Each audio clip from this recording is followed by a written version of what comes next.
And we're back.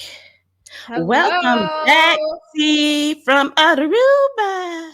Oh no, don't mention that, child. Aruba. Don't mention that. We just back. Where from, it doesn't even matter. We're back. Hi, friend. How are you? What was the weather in Aruba? I'm good. How are you? What was the weather in Aruba? Was it at least Hot as nice? hell. Like Hot. non-enjoyable hot? Like more None than enjoy 90? not I mean, Aruba always has a breeze. That's a good Okay. thing. Aruba always has a breeze, but it is always really hot there. We're talking like you want to go outside first thing in the morning for a run, you better go at about 5-6 o'clock in the morning, maybe 7. Anytime after that, there is no point of like trying to go out there and exercise. Like, it's hot. Like, if I lived there, I just walk around in a swimsuit and a cover up every day, all day. I'd never end up switching over to regular clothes. I don't know how do people do it there.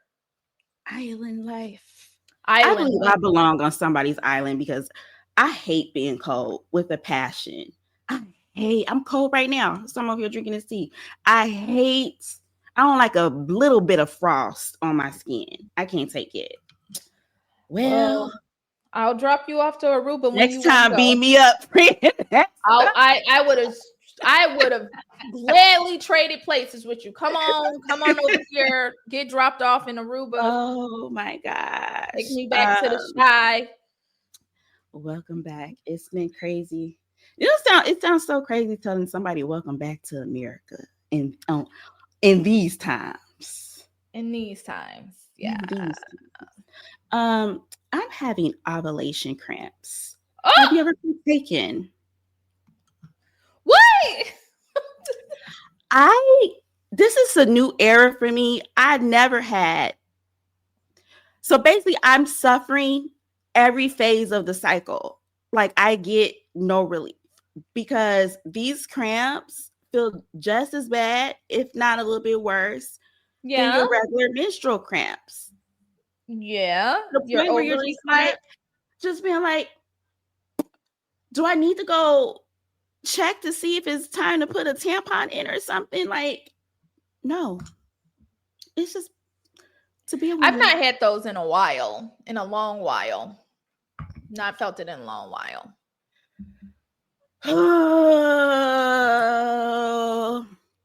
Being a girl. Well, we missed you, and because we missed you so much, and they had to play Somebody Said instead of you. And so I know that they are also glad to have you back so that we can get into somebody so I can bomb this game. Okay, yes. Uh-oh, where'd you go? There you go, friend. Okay. I keep losing you. Hold on a second. There we go. I just don't understand why it keeps flipping me here. Here, we're going to go like this because we are going to do Somebody Said, a trivia game. Where I give T a quote or a song lyric or a vibe, a mood, a feeling, and she just has to attribute it to the person that I'm thinking in my head. A random thought from the air she gonna give me, y'all. Basically. So are you ready for the first one? Okay. Let's see. Somebody said, stiff wig, soft life. Give me a clue. A clue is the wig recently made a public appearance. Stiff wig.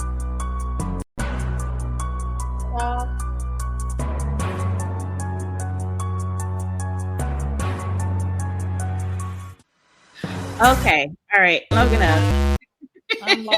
The correct answer is Megan Thee Stallion. Now, y'all know Megan Thee Stallion is super duper in love with her boo thing. What is his name? Clay Thompson, Clay Thomas. Y'all. She ain't never had a stiff wig. Well, they say she went to the game and at that game's, her first appearance there in courtside, supporting her boo Clay Thompson, she put on a hard wig. Okay, that's what the girls are saying. They're calling it a hard wig. This is the wig right here. I don't. I would have not blinked about it if y'all would have not said nothing. But apparently her regular stylist was not available, and he said something about she slapped that on. Okay. He called it her Party City wig. Okay. Of Wait, what? course, yes. Meg has taken this all in stride. She actually posted this to her TikTok, showing her walking into her soft era with that hard wig. I don't think it looked bad. I don't think it looks I'm bad. confused as to what the people are saying. Listen, that's what the people had said about Megan in her wig. Let me so see. okay. Let me see. I think the part was just a little bit. I see what they are actually saying. Okay, you see it is better. Yeah. You see the visual. Okay. It's all the right. Hump. It's the hump. It was little. It's the hump. But she was all still she had serving. When you look, here's the note for those that are listening. Mm-hmm. When you got a bad wig on, but it's cute like everywhere else, but you just can't get it right up here, please just throw on a cute hat. Okay. Yeah. Or a little scarf or something. Yeah. A little She had a ball game. Make it a fashion. She just should have had a dead hat on, like a basketball cap on. Baseball cap. Yeah. Yep. Okay. Bucket hat, Next one. Are you ready? I'm ready. All right. Somebody. I got it right. You did. You got it. What? No, you didn't get it right because you didn't guess, Megan. I heard the sound. I said I got it right. Clue. Next clue. Snoring loud in a thong. Give me a clue. These are one of your four that you was guessing before you left. Snoring loud in a thong. Cardi B? No. All right. The correct answer is JT. Okay. JT is still fighting with Santana. She took to one of them spaces. I don't know, Twitter spaces, TikTok spaces. I don't know, child. Went to one of them spaces to let the people know that she doesn't even know what Santana's even talking about in regards to her. She hasn't seen him in years. And when she did see him last, he was sleeping on her couch, snoring in a thong. So that was snoring in a thong. JT. All right, let's go to the next one. If these people don't take us out the group chat. No, they keep bringing us in the group chat into the spaces. Okay. My favorite book is the encyclopedia. Mariah Carey. It's wrong, but that's a good. I can see the vision. I can see even Mariah being maybe like a thesaurus. Like, I just think whatever. The correct answer is Sabrina Carpenter. Sabrina Carpenter actually took to SNL to host last night, and she also was a performer. And in her SNL monologue, she says that her favorite book is the encyclopedia because it's so big and so hard. Sabrina was really spicy on SNL last night. Okay. She performed in her undies, but it was given like, remember that scene in Adventures in Babysitting? And then he kissed me. And then she's dancing all around her room with that hairbrush. That was like that was the creative direction of the whole set. So it was pretty cute. All right, let's go to the next one. Okay, somebody said this week she mopping floors. Next week is the fries. Kanye said that. Yeah, but who said it again? Who said it now? Oh, was it Doce? That was. I like your closeness. Like I like when you get it. You know, it's really great educational guesses. But it wasn't. No, but it wasn't. the correct answer was Angel Reese. Okay, Angel Reese recently walked down the Victoria's Secret runway, and she was super, super adorable doing that. But she also recently just posted, I don't know where she actually posted this to. I think maybe Twitter. And she's mentioned that back in the day in 2019, she actually was working at Smash Burger. So she said, I really used to work at Smash Burger and now I'm a Victoria's Secret model. And she has a little thing here. It says, I want to go home, but I don't get off until 5 and have practice at 6:30. This is from June 11, 2019. So she says that she used to be broke, clocking in for work, then going to practice, and she's reminiscing on her Smash Burger days. And look at her. Come on, Angel. I would have never guessed Angel Reese because Angel Reese is rich. Look at that ambition, baby. Look at her eyes. This week he's on a burgers. Next week is the fries. Yes. She's rich. So I would never hit her in mind. Well, it also just goes to show, even when she was in practice in 2019, like they're really not giving the female student athletes or the women athletes. They're just like, yeah, actually, getting the branding, but yeah, the guys.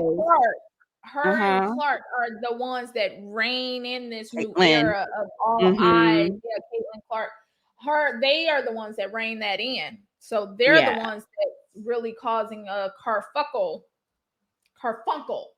Yes. I don't think it's carfuncle. I know, but I get it. Like, putting some waves in the water in terms of how we look at female athletes. Yes, absolutely. Okay. Moving to the next one. Somebody said, I say regular words that are tricky for you. Now, I know you know this one. I literally just, Mark Lamont Hill. Yes! You got it, friend. You got it, friend. Mark Lamont Hill. Listen, I don't watch that much the Joe Budden podcast. I catch clips here and there, but we have watched enough to know that we don't understand quite why Mark is within that panel of people in the conversations and spaces with that group of people. And so he got into it with one of the co-hosts. I think his name was Flippy or Jumpy.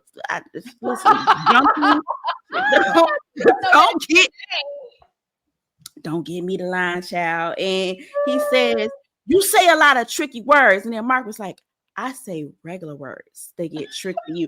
And then they also almost got into a carfuncle. Okay. They also almost got into a carfuncle. Okay. You gotta fight somebody to tell you they use regular degular words that you don't understand. You must throw fits. Yeah. I think that's good for somebody said, friend. But what do you think? Like, why is Mark over there? Like, why? I think he needs to be there. Like, I have the same sentiment. Yeah, I was with everybody else at first. At first, I was with everybody else. I was like, Mark, what the are we doing? Okay. But then I thought to myself, we always talk about meeting notes to self, meeting the people where they are. And so he went to meet the people where they are, right? Like when we be trying to get the people out to vote, right? You ever notice how the politicians, they be going, you like, now why you over here? You ain't been here before, right? And we be chastising them, cursing them out. Like, you don't come down here on a regular day. Why you over here now? Because you want my vote. So that's how I'm thinking of Mark Lamont Hill. Like, he's not going to be able to come out and talk to the young black men if he wasn't talking to them before. So when it's time to have a conversation with them at some point in the next 2, 3, 4, 5, 7 years, he's going to have needed to have been in their space, and more people like Mark Lamont Hill actually needs to be in this space. There's this other guy, his name, he was an athlete. Do you know what I'm talking about? I think his name is Ryan Clark. No. Oh my God. No. Ryan Clark is an American former football safety, and he's on this podcast with a whole bunch of guys as well. But he is so smart, you know, and the way he talks about women on that podcast, you just be like, now what would we be talking about if he was not here? So I feel like Mark feels that over there on the Joe. But Mark and Blue said this. I don't know if you're familiar with Blue Toulouse when she said this. Mark does what Melissa was supposed to be over there doing. I'm leaving it right there. I don't think it would have ever been received because that's a woman's voice to do with that. Not, but she don't even try. She don't even try. It's not too much that she can do in a sea of those guys. It seemed like she just gave up. They broke it down. They done broke it down, child. All right. Well, that was Somebody Said, guys. Let's move on to our next segment. Okay, hold on. Okay, I'll move on and then we can do it. Let's see.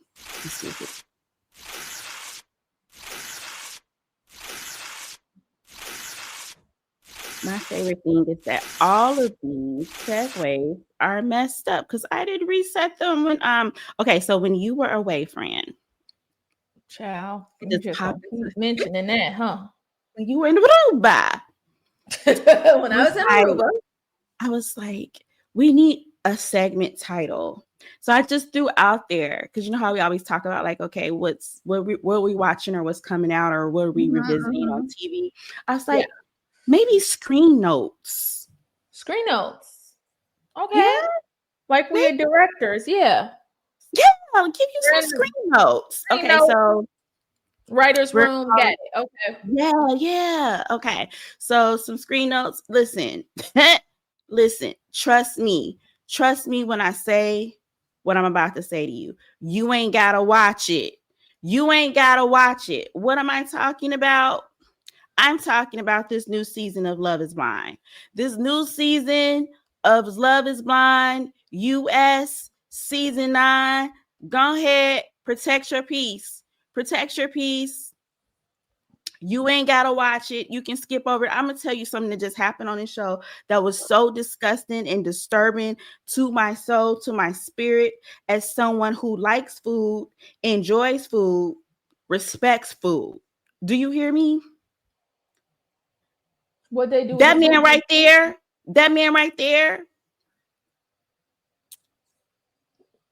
He gets partnered with this girl. They're engaged. Which one?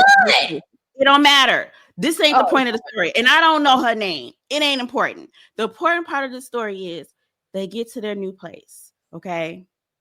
He takes out a blender. He takes out a piece of baked. He's claimed it was baked. It was given translucent to me. Okay. He threw that breast fillet of chicken into the blender. He didn't douse it with lemonade Crystal Light. Threw some water in that thing, blended it up, and drank it. And gonna turn around and say, this is my all natural protein shake. Bruh, you could have just ate the piece of chicken. Once you threw the Crystal Light on there, it was nothing else natural in it. You could have just ate the piece of chicken and squeezed some fresh lemon juice on it. And so I won't be, I don't care. Okay. I don't care. I saw that and I was like, quite frankly, I've seen enough, perhaps too much. There's this other couple on there. The guy's name is Edmund. I think the girl's name is Khadijah, Calibria, something like that. And he talks about he picks his boogers. He does push-ups and kisses on the floor. He said he eats his boogers. Sure. Even That's what he's. I'm just correcting the record. I just eats, not eats, He not eats picks. his boogers, okay? Fit for a wife, how? Y'all are playing on my time, and I don't have time to waste with y'all. I will not be. So you screen note, skip it, skip it, skip it. Basura. Don't even worry about it. Don't even worry Basura. about it. Okay. Yesterday, my husband was like, let's watch I Know What You Did Last Summer. And I was like super uninterested because I was like, I seen it. I think that whatever we'll be watching it over again. Like, what are we doing? But I watched this new rebooted I Know What You Did Last Summer. It was fine. I mean, it wasn't as good as the original, but it was fine. The important part is after the credits,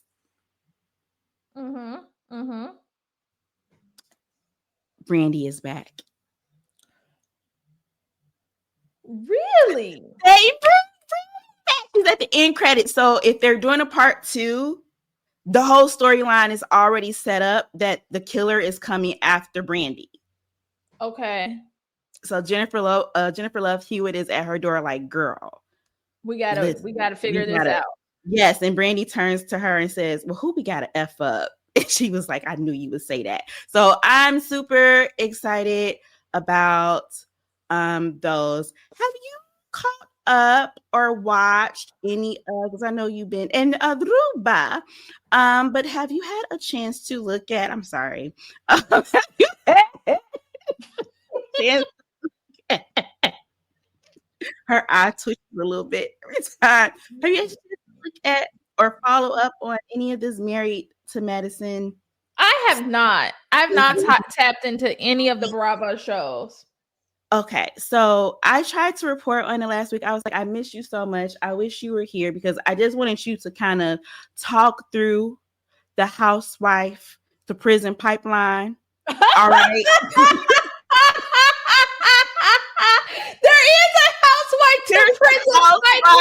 The prison pipeline that I just wanted you to shine a little bit more of your perspective of it because I'm okay. Do you think at this point it was so many? It was somebody guided Guides, Teresa Guides, Giudice. Oh, friend. Okay, it was her. It was Jen Shaw, I believe. It was their husbands, right? I'm missing some people.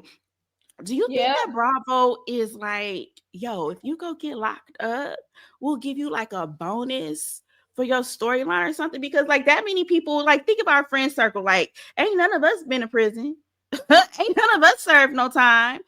What is the likelihood that all these people are always on TV and going to prison? And for the ones that haven't gone to prison, many of them have been sued, civilly for, many of them have been accused of insurance fraud. Many of their house burglaries, because so many of them have experienced house burglaries that most of them have been questioned. So I think the pipeline, and then we're looking at what's going on with Kim Zolciak right now and what was going on with her when she was on the show. I think the pipeline is caused by trying to keep up with the Joneses. That's what it's caused by. Because we all know, like, if you know anyone that is a celebrity, close to a celebrity, they don't be having it like that. It's the business people in the back that be having it like that. But none of them actually have it like that. And so they're just trying to keep up with the Joneses. Wow. Yeah. Yeah, that's what's going on. And you know what? It's interesting that you're not tuned in because you are usually really, really tapped into Bravo. Bravo. Yeah. So it's not even working, I guess. Like we haven't even watched the return of the Grand Dame. You want to know what? It's just so messy. They've gotten so down in dirt. And I watch all of them. Yeah, I told them that. With the exception of Miami. Cause them faces, I can't look them faces, child. They've gotten better in the last couple seasons, but the original faces of Miami, I said, what is going on? What in the body dysmorphia? It was too much going on there. Okay, it's like watching cartoon blow up dolls, whatever. I don't care if I'm offending people. It's bad, and y'all need to accept that it was bad for the Housewives of Miami. But I watch all of them. It's such horror from like the start of it to when they first opened those Orange County behind the gates, because that was the whole point. You were supposed to get a peek. And if we go, this is the funny thing, and this is why I don't understand why people are not just being their authentic selves on these shows. The original Housewives is Orange County. That's the original. Yeah. That's the throwback. When they went behind them gates, everything was going on, okay? It was, people was getting evicted. Okay?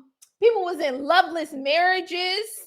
Just all sorts of foolishness was going on. They was in abusive situations. Like, it was all sorts of stuff we witnessed go on behind those, gates of the upper echelon. And now everyone is just trying so hard to hide it. And I'm like, that's what made the show the show. What is going on with y'all just constantly trying to say, I'm rich, I'm rich, I'm rich, I'm rich? Yeah. Like, we're not even in that era of, we're headed into post-capitalism in this country. So I don't even know what y'all doing. So yeah, that's why they keep getting caught up in the mess, because everybody's that's why they got all these dumb businesses. I'm starting a candle line. I'm starting a skincare line. Are you an esthetician? Are you a dermatologist? Why am I going to buy skincare from you? Because you went and partnered with someone that gives you facials to then tell me to buy what you put on your face. It just don't be making no sense. They just do dumb stuff. So that's why I be like halfway in and halfway out these days. Yeah. They're all so fake. Their marriages are not fake, authentic. Everything. Yeah, nothing is authentic. And I'm like, it'd be so much easier to watch the real of what's going on. Like, even speaking of Potomac, Monique is back, right? Monique, when she was originally on there, I really wanted to believe like her marriage was fine. It was real. As soon as she's on her way off the show, she's getting a divorce. You was up here arguing with these ladies talking about how real and how your marriage was and how they was mad. And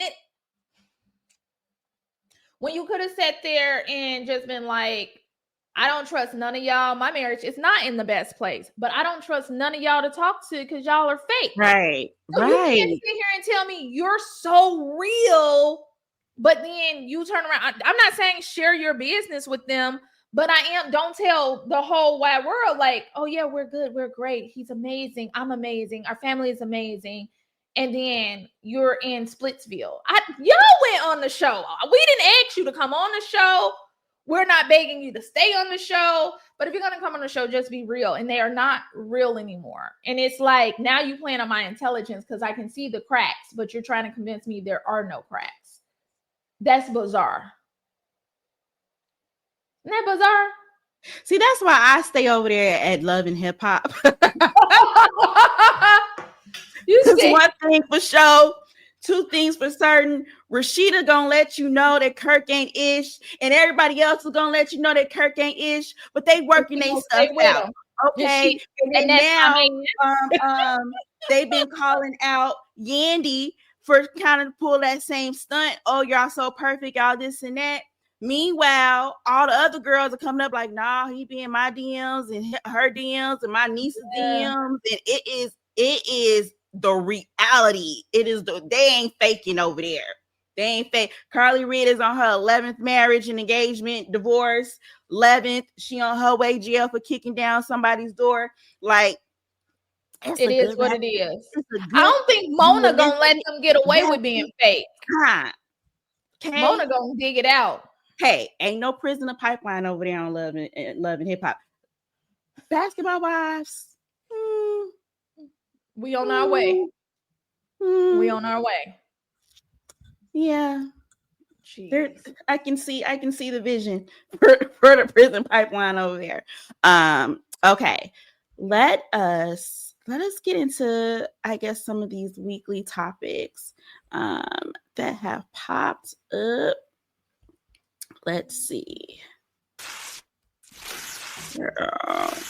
This story, I was so kind of confused about it. Okay, so we have in the news this week, Saweetie. It's not funny. I'll just read the headlines. It says, this is complex. Saweetie responds to her former associate who is accusing her of being an escort. She says these accusations are deeply disturbing. There is a woman who identified herself as May, claimed to have worked as Saweetie's road manager, and said that she secretly worked as an escort. Saweetie responded and said the recent accusations made about me are false, defamatory, and deeply disturbing. These claims misrepresent the facts and are solely aimed to damage my reputation. This person never managed me. She was simply introduced to me by family. Her motives are now obvious. I'll let the lawyers take it from here. Okay, so let's see if they go into what the accusations were. They say a woman identified herself as May, made a series of wild accusations against Saweetie, who claimed that she worked with her as a road manager. She has alleged that Saweetie owes her money and that her rumored relationship with soccer star Jadon Sancho, who currently plays for Aston Villa on loan from Manchester United, is purely for financial gain. May wrote on Instagram, I see you playing internet games. Let me know how you want to play this. I'm either going to receive my money from you, or I can start addressing some of them rumors with TMZ. We spent almost a month in Africa. You should know I wasn't going to let you play me out of some money. So how did y'all get that meant that she was escorted? Let's see. Saweetie friend attempt to expose her by asking her for money. Verbiage like calling Saweetie's new man a client. Oh, a client led to speculation that the friend is a madam. Okay, I guess that's the guy, Jadon Sancho. Yeah, she referred to, okay, so it goes on. May refer to Sancho as a client. That prompted the speculation. She went on to say, instead of paying me, Shell in love with the client and told him not to pay me. I was a road manager with her getting her deals. I was solid to this girl.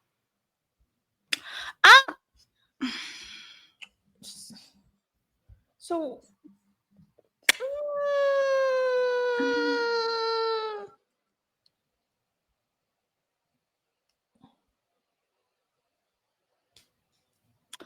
well, but okay. But we listen. Do we think that Saweetie was an escort?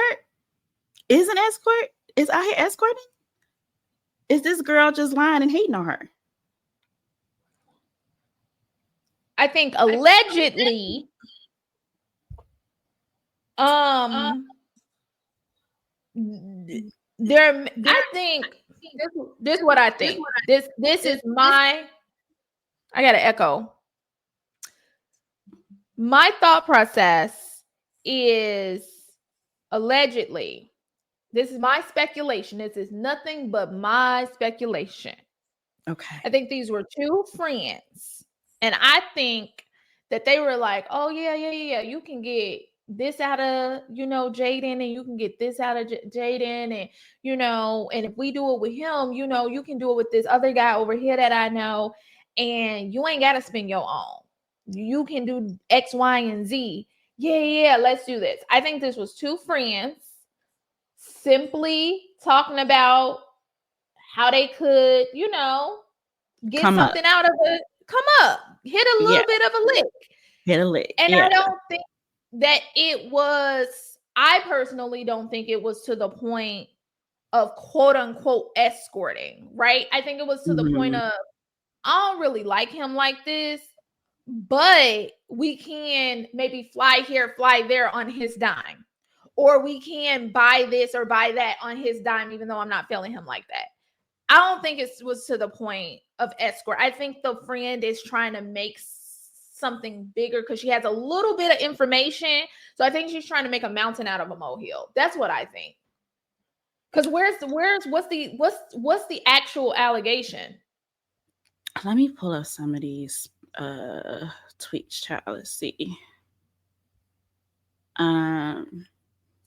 Okay, this one says, "Hey, sweetie, I see you playing internet games on Beyonce's internet. Let me know how you want to play this.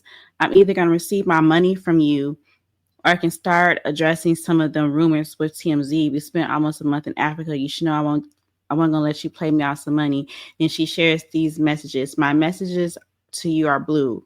Oh, now they back." Then someone says, "What you doing? We should do a Big Bear trip with good friends, group co-ed. OMG is so nice here. Not even that cold. It's 2 hours from LA." And I guess it's a sweetie because she says, "At the studio, girl, all my friends out of state."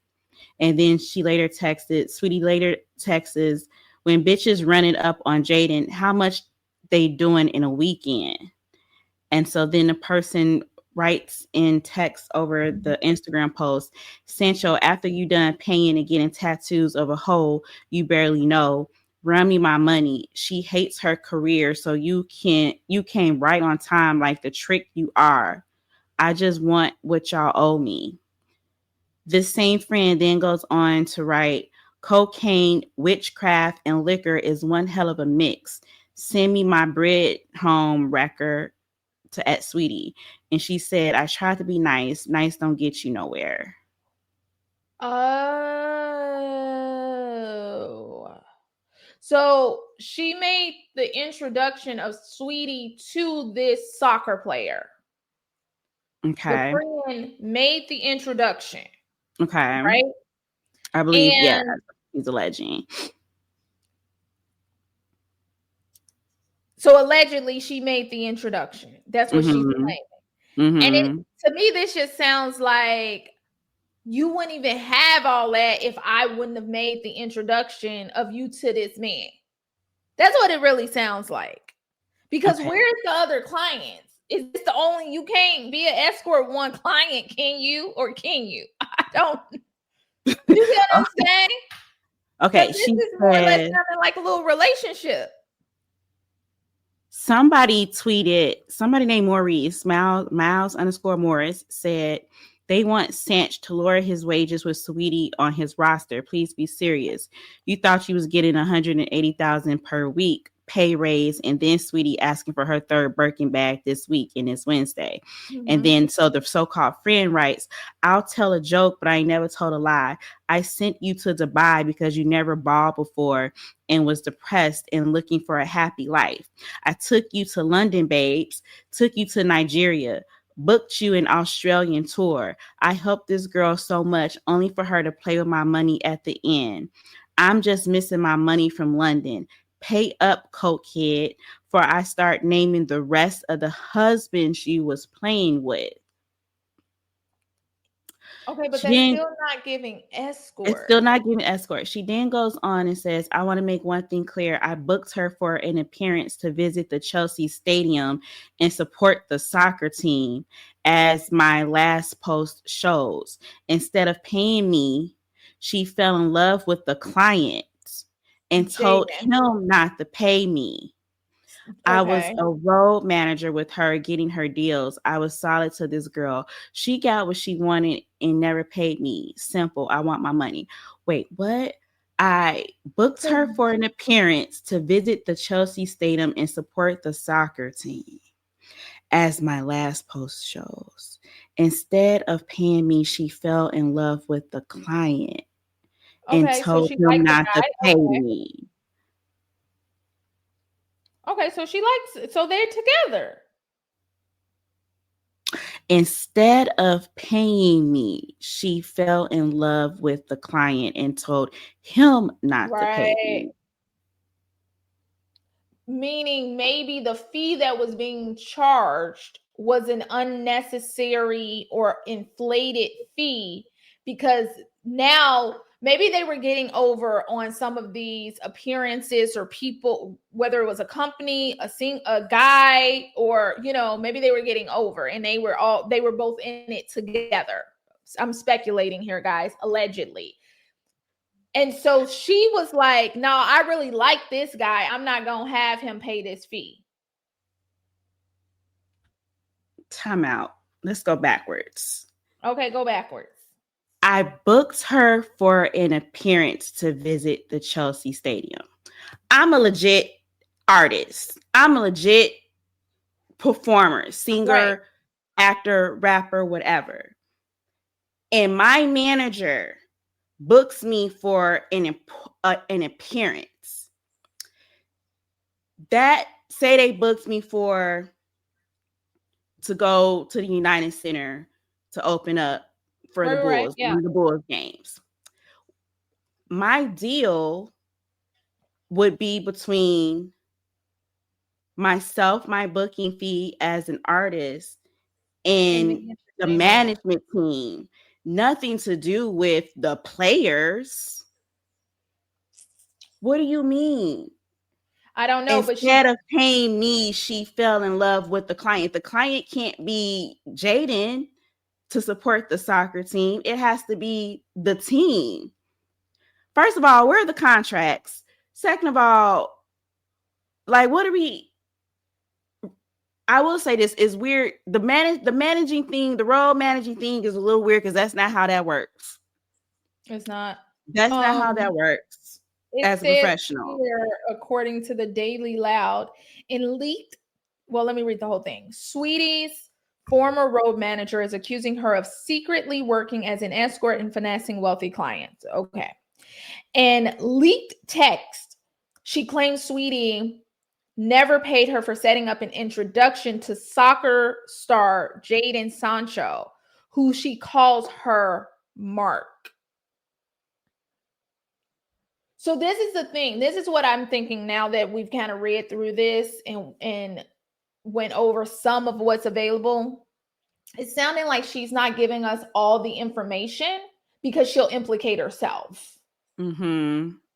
So that's what something is afoot, something's missing. Mm-hmm. And it's like, you've been better off not coming out saying anything because now people about to dig into you and see what's going on with you. Because you also, if that's how you make your money, you don't have one client. I would imagine Saweetie is not your only client. And just my speculation, reading the subtext of the text, it just sounds as if you're like, for lack of a better word, you're the one that's pimping people out in the situation.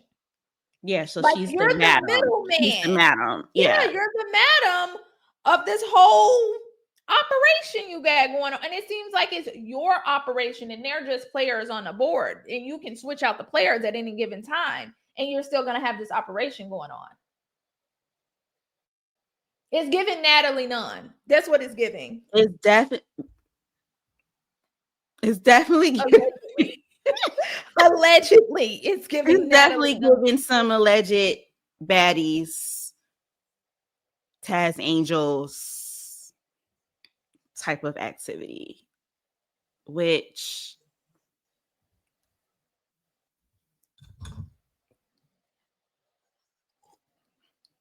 a lot of people are saying, "Hey, it doesn't matter that she's out here selling kitty cat." The kitty cat was made to be sold. It sounds like maybe she was out here doing, but it also sounds like she came across this soccer player and now she really likes him. And all bets, it's sounding like the friend can no longer make any more money with her or off of her. That's what it's sounding like. Mm-hmm. Like, oh, now you grew up. Now you grew up. You don't want to continue what we had going on. You didn't hit the mark. You know what I mean? Like you didn't fell in love with a client, and now where's my money? That's what it sounds like. Oh gosh! I will say, who can we blame for this? Like, let's just go back to the basics. Do we think that this has always been the inner workings of the music business, because at some point we were getting very, very extremely, unquestionably, undeniably talented musical artists releasing timeless music. Okay.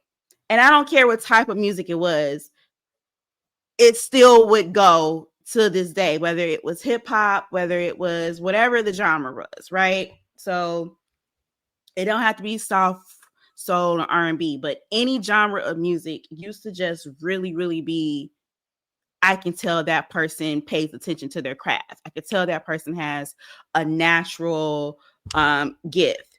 And then we just started getting an influx of very gorgeous, gorgeous girls, beautiful gowns. Mm-hmm. Mm-hmm. Can't catch the beat on a track. Not can't catch the beat. Not using or working with a team to come up and craft your own individual sound. You sound copy and paste and derivative of everybody else, one step above, maybe like an AI artist, perhaps. Who do we blame for this? I would like to send an invoice because we used to have nice things. I think it's always been here.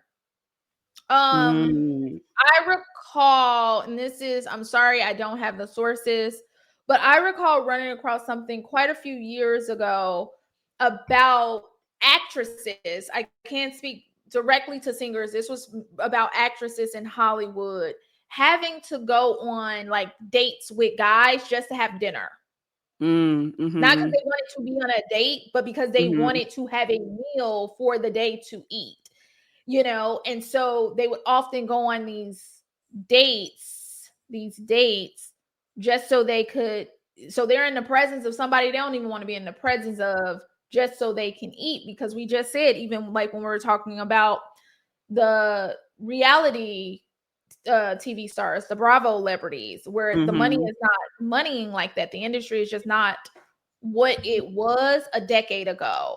And so a lot of these artists, the money is not pouring in like that. And to your point, the talent is not even there. So why would we even think the money is pouring in like that?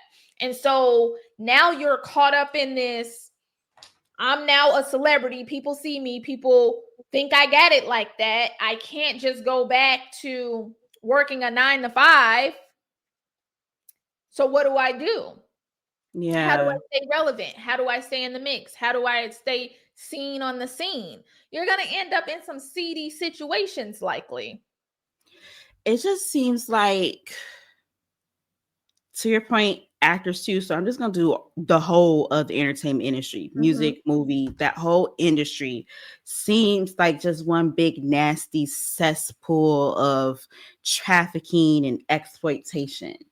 Because at the end of the day, if you have an artist, you should be vested in the development of that artist. And we always hear about how they don't have like talent development or A&R or any of that for the singers or the music artists anymore. They just kind of like go out there and just flail around, look for beautiful gowns, and there's like no growth, right? There's no really vested interest in that person's growth, and they just let them crash out.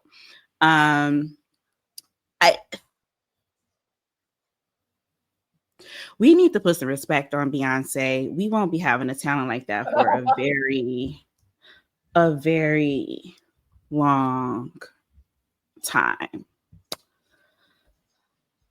I don't know, sweetie. I don't know. You was just out here talking about being on pretty punishment. This is not a good look. I would hurry up and get your lawyers out here and show some receipts or do whatever. It may not even matter. Because like I said, if this is the culture and they're just kind of calling you out, it ain't really nothing nobody else can say too heavily, because that means they're all participating in it, right? We just don't know. I would actually offer, I think most entertainers that have started past a certain point, meaning after a certain point of the entertainment industry, say the 2020s or the 20 teens, if you don't have those old school connections, if you will, as to how to get me over until I get my next big thing, I really think that a lot of them fall into this. I think that this is a norm. I don't even think this is abnormal. I think it's abnormal for John Q, the public, to know about it. But I would think that this is actually like a norm to get them from A to B. Yeah. That's my speculation. Y'all, let's go on to the next topic. I don't know, Sweetie. Saweetie, figure it out. Definitely, y'all need to get some tighter. Where are the legal people with the NDAs? No. Well, remember, she fired some of her management team. So, y'all, last night my husband surprised me.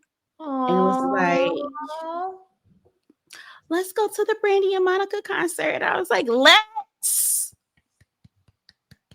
So I've got my. I love that. I wanted to go to this concert so. I mean, so. I've been waiting since 1998. I've been waiting since 1998 to see Brandy and Monica. The boy is mine. The boy is mine. The boy is mine. And to do this type of, performance together, it definitely should have happened more naturally. And of course, just my luck. When I get there, drama, calamity, if you will. So those of you may know, last night one of the Brandy and Monica, The Boy Is Mine tour, Brandy abruptly left the stage. Exit stage left. That's right. You heard it straight from me. Brandy, Moesha, Mitchell, Norwood just up and left the stage, friend. I was confuddled. Confusion, confuddled, and confusion. But let's just go through step by step this concert. First of all,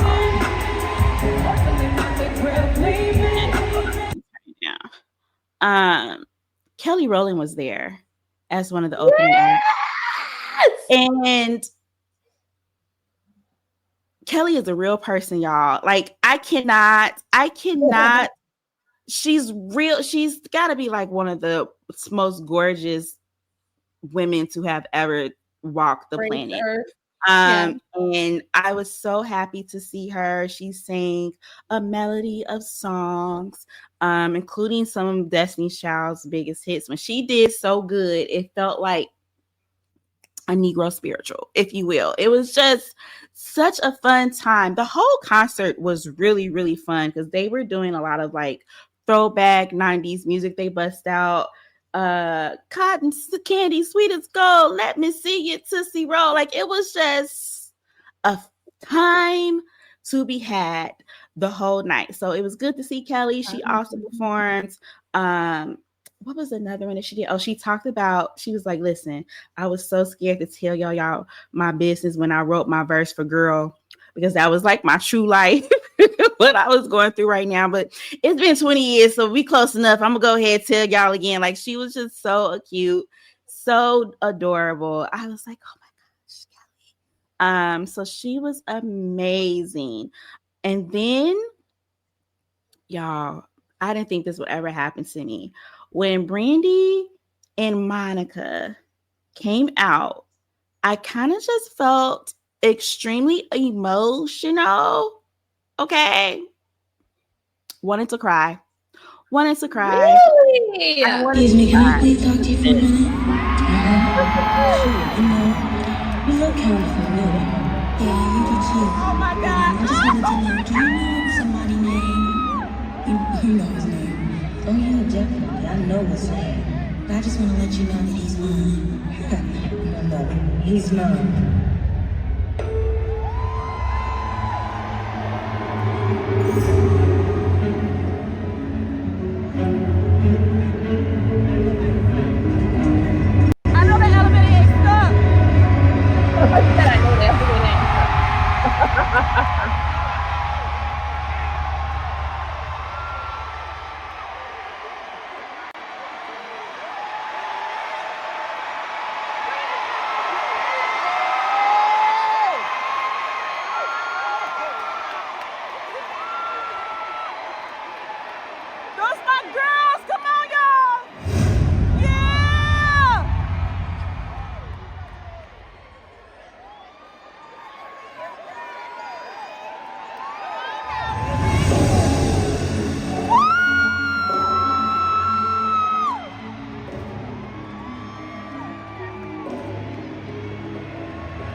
All right, so my girls came out together.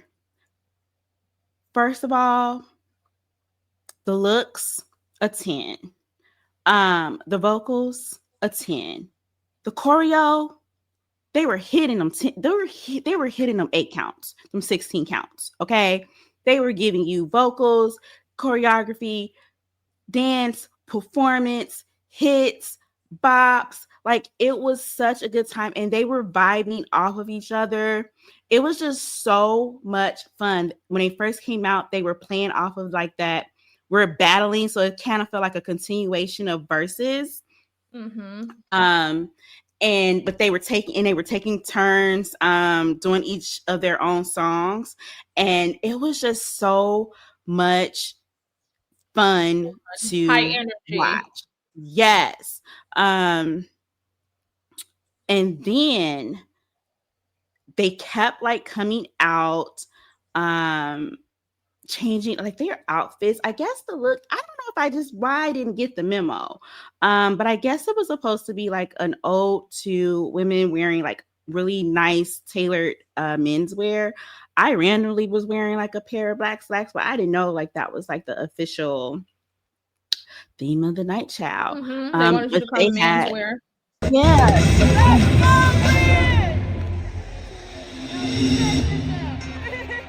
So they were doing great.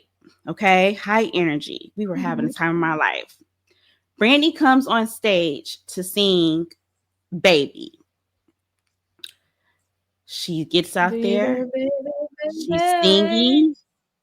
Sounds great to us. She starts going down there with the dancers. And all of a sudden, she looks to my side of the audience and she says, my sound sounds weird. Now, I'm so into the moment here. Let me see if I can play it.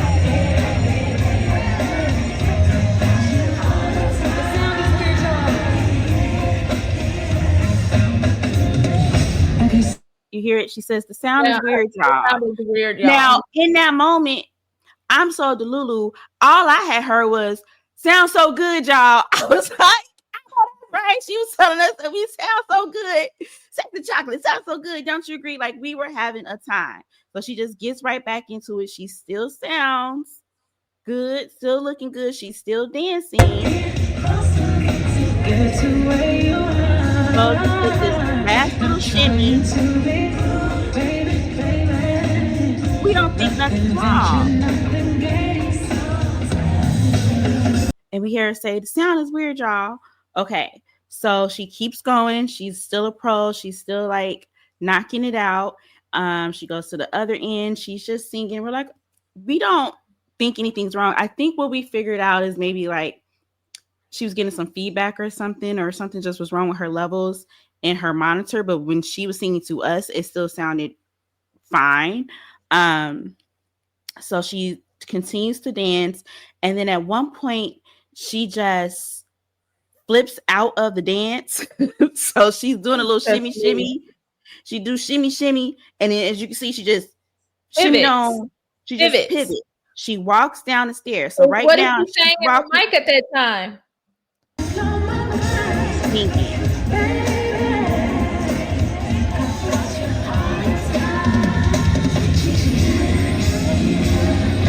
Okay, she's going over there with the sound people. She's over there with the sound people. Give me 1 second, y'all. Gotta get my. So she shimmy, she's singing, goes over there to the sound engineers. I'm seated right in front of the sound engineers. And so we see her walk down. Like when I'm first looking at this, because she's still sounding just perfectly fine, I'm thinking, okay, this is a segment where she is about to walk through the crowd because look how close she was to us over there in the crowd. I'm like, oh, that's dope. Oh my God, Brandy's coming down to walk. Delulu. She's coming over here to walk with us. And next thing you know, we see her. Right. So next thing we know, she is at the soundboard. We hear her say, give me 1 sec, my mic. That is the last time that we see Brandy Moesha Mitchell for the evening. Okay. They lower the lights after a few moments. We hear them playing like random clips of other parts of the show. So we could tell there was just something not right. And it's a few moments later, Monica now comes out and sings her part of the set. And so mind you, they've been switching this whole time. So what I was thinking was, okay, she is simply going to take her turn. We may have missed one or two of Brandy's songs, but she'll come back and finish the show out while they work out the kinks. No, boo, that's not what happened. Brandy, Ray J's sister, was gone for the night, child. So listen, Monica came out. She sang Angel of Mine. And then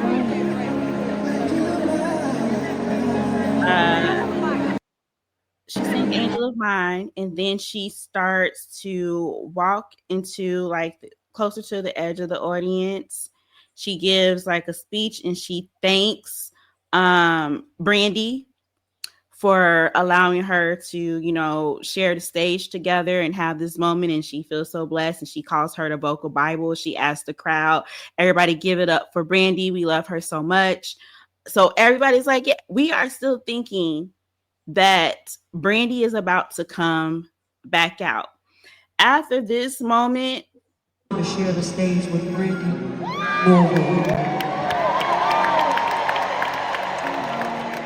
Now I'm saying this from the bottom of my heart. It took 27 years to figure out what we were supposed to be.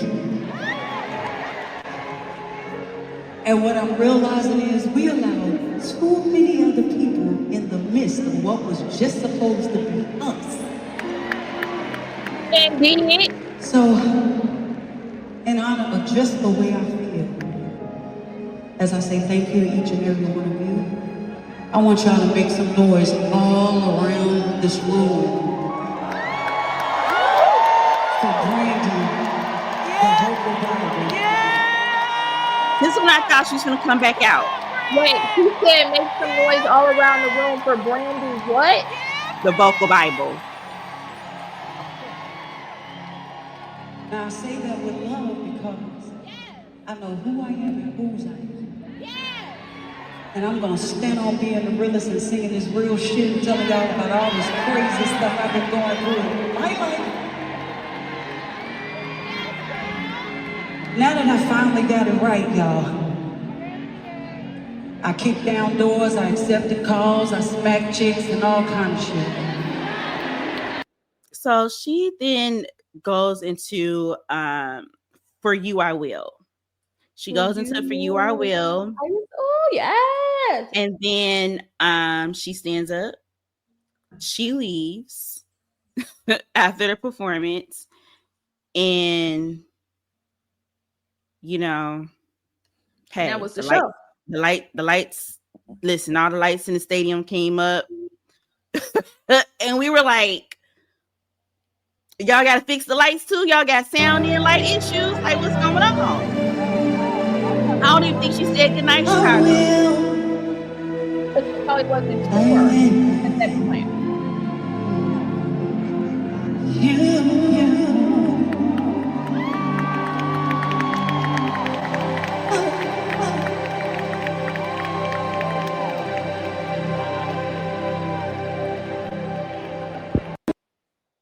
All right, that was it. Lights, listen, lights was out. Everybody in the audience was so, what I tell you, look at us, confusion. What happened to Brandy? Did we even hear the boys line? Hey, yo! Y'all better call Sonya, Ray J, or somebody better come out here. Ain't no way. They couldn't switch lights? We have questions.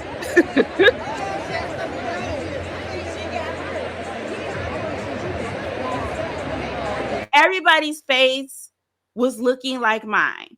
We were all very stuck Dumbfounded. and confused. Dumbfounded. We didn't know what, when, why us, why me, Lord, why us.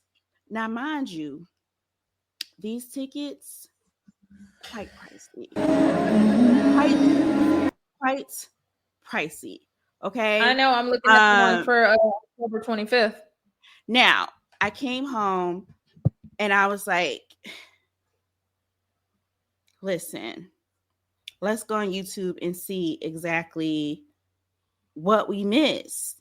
And apparently we missed 30 minutes worth of the set.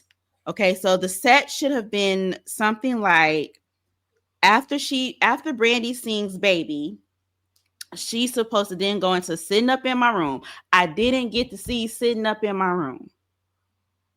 She then goes into Top of the World. Monica is supposed to come out and sing Just One of Them Days, which I do believe we got earlier in the show. Mm-hmm. So I don't know if they had always known that there was an issue or if they have just been playing around with the set list because it's still super early on the tour, right? And then after Just One of Them Days, they're supposed to go into Angel in Disguise, Angel of Mine, right? Both of the songs have a play on Angel. I didn't get to hear Brandy sing Angel in Disguise.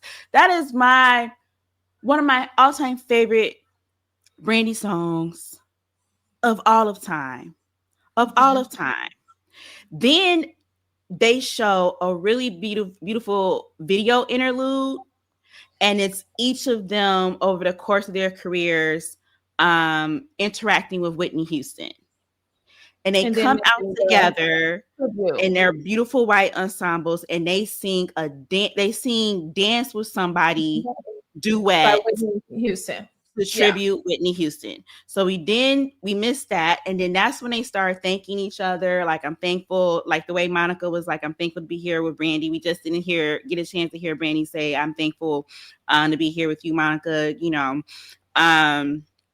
And then after that, Brandy is supposed to sing Have You Ever. Can you imagine going to a Brandy concert and not hearing Have You Ever? Have you ever loved somebody? And then after that is when Monica is supposed to come out and sing For You I Will. Then there's another video interlude that's supposed to play that's like a video voiceover of them talking about like the ups and downs and all the struggles and the hurdles that they've gone throughout their career and challenges that they faced, and them being pitted against each other and them deciding to take their power back and come back and do this concert. And then that's when they come out and close with The Boy Is Mine. Somebody owed me 30 minutes. Somebody owed me 30 minutes worth of show. I don't know who I'm gonna get it from. I don't know if I gotta go find Ray J. I don't know who is it? Sonia? Like, is it the management? Like, who is it? The venue? Who giving me this last 30 minutes? Imagine going to a headlining show called The Boy Is Mine and not hearing the song The Boy Is Mine be played. Have we not suffered enough as a people? Have we not suffered enough? Now, when I got home, mind you, everybody was online like, oh my gosh, Brandy's so unprofessional, or oh, she got rushed to the hospital, she's sick. It was like all this speculation. Brandy has since put out a statement. Let me see if I can pull it up because my internet is acting crazy right now. My screen. My world.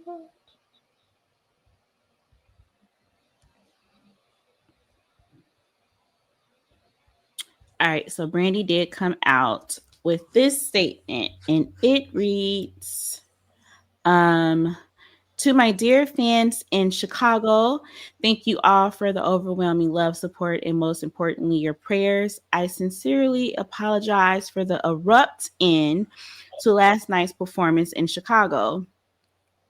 After weeks of nonstop rehearsals last night, I experienced dehydration and feelings of wanting to faint. Everyone involved agreed that prioritizing my well-being was of the utmost importance. I still made the decision to try and return and give my all despite not feeling okay.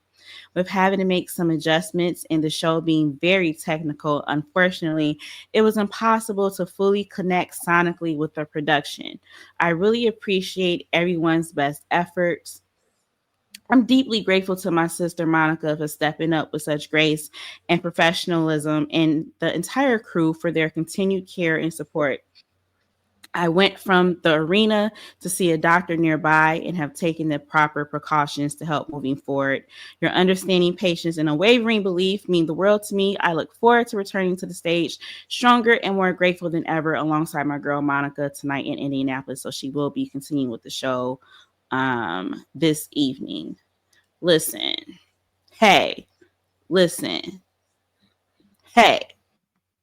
I'm glad you're okay, Brandy. Uh, I never thought, I didn't even think that she was sick. I really thought that there was just an issue with the sound and somebody needed to get fired. But I do have some notes as they carry on with this tour. Okay. First and foremost, they didn't get on stage until 10:03 p.m. I need them to know they people. Okay. I need you to know your audience. We are peak in our auntie era. You getting on stage at 10 p.m. No. All right. They let their headliners start at like 8 when when their show should be starting at 8 o'clock. So I think moving forward, move the headliners up in rotation.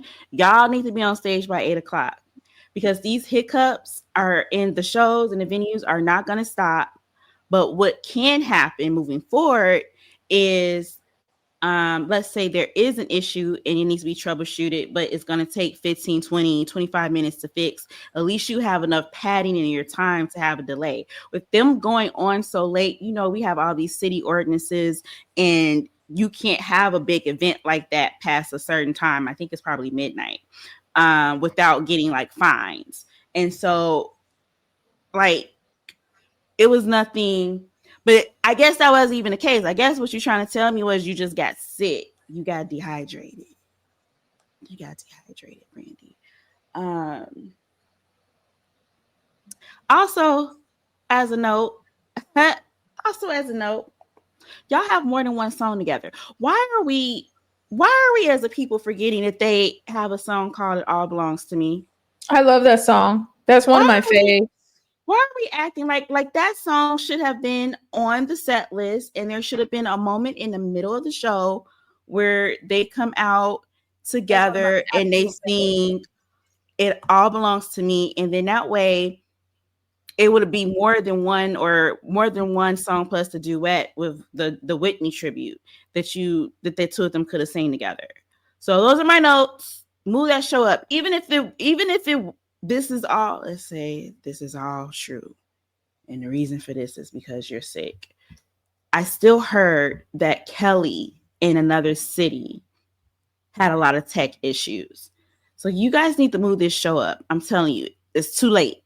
10 o'clock too late for us. I was exhausted. I was exhausted coming out of here. But it was an amazing show. I don't know. I just feel like I never get closure with her. I never get closure with Brandy. It feels just like Moesha all over again. This is the same thing that happened when they came up in there, snatched Miles up, and he been kidnapped for 20-some years. Okay? I don't never get no closure. I done waited since 1998 to hear and see y'all perform this song together. And here I am. I still can't hear and see y'all perform this song together. It sounds to me like, because you read the statement and it says, I was feeling a little dehydrated and felt like I was going to faint. And I did see a doctor near the venue or after leaving the venue or something, right? One thing for sure, two things for certain between Brandy and Monica, we know that there's some sort of medic, someone with a medical background on site, right? So the fact that she had to actually go to a doctor tells me something. The second thing is, whatever the situation was with her, she became hyper aware of what was going on with her body. And because that pivot was a pivot, right? Because you don't need to go down there and talk to the sound engineer. You can say, hold on, audience, wait a minute, hold on. I want y'all to have a good show. Okay. Sound engineer, I'm going to need you to run this back. Might sound a little messed up. Give it a minute. You don't need to actually physically go down there and talk to them. No, right? We see other folks do it from the stage all the time. Yeah, they have been talking to them throughout the show and telling them, turn me up or turn me down. Yeah. I think she herself would have come back. I think her people told her, absolutely not. We're going to get you checked out. And I think she would have likely come back.